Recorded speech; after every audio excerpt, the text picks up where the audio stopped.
we should turn the page on that. And it's just in order to make everybody comfortable. You know what I mean? I know I get that feeling a lot of times when I try to bring this discussion in the room, and I think, you know, that it's great that we can sit here and have this kind of discussion right here. I think it's very significant, especially when just about 2 weeks ago I was in Stockholm in Sweden. And the guy says, we're doing interviews after the show, and the guy says to me, well, you know, don't you think, you know, that discussion is old now, you know, we got to move past, you know, the Black Power. People are ready for a new discussion in these days and times, you know. And I looked up at him, at the guy, and for a minute he almost had me, you know what I'm saying? Because I was like, wow, you may be right. You know, it may be, you know, time, maybe we are in a place where people are ready to have a new discussion about what it's going to take to move humanity forward in a real way. But then for me, reality set in, because that's not the case everywhere I'm at.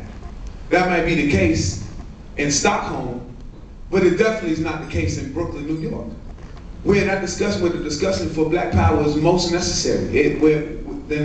More necessary now than I've ever seen it. And I think, and it even made me say, wow, you know, what a fucking mind fuck that this thing, this huge play that this is going on over the world.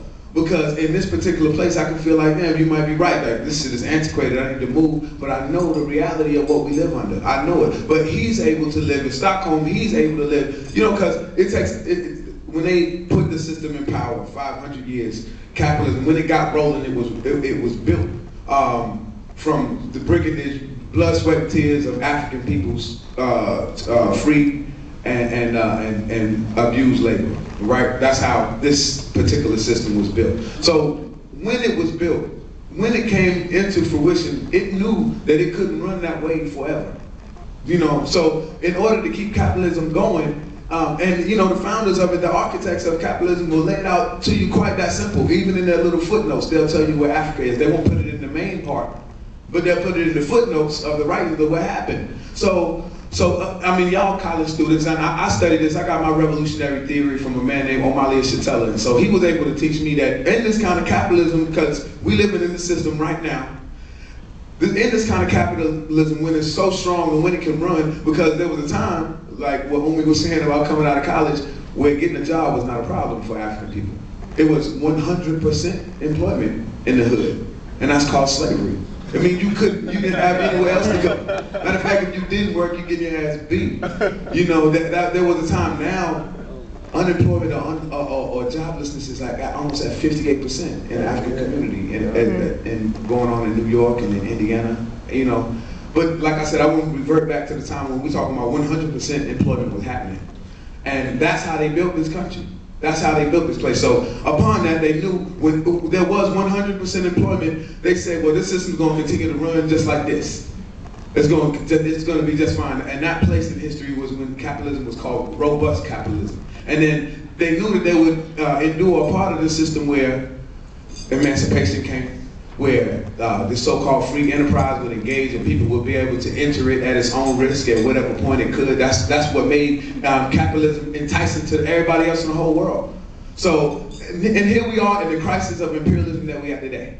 And this thing right here is called moribund capitalism. I know y'all can handle this. These are terms that you have in your school, in your university. But I think it's important that you know the difference between robust and moribund capitalism, because you're now able to see what it really takes to make this system continue to go today.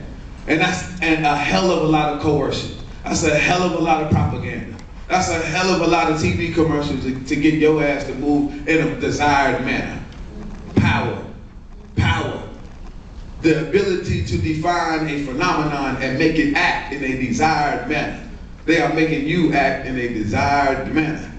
They got it going. They know how to keep the system going.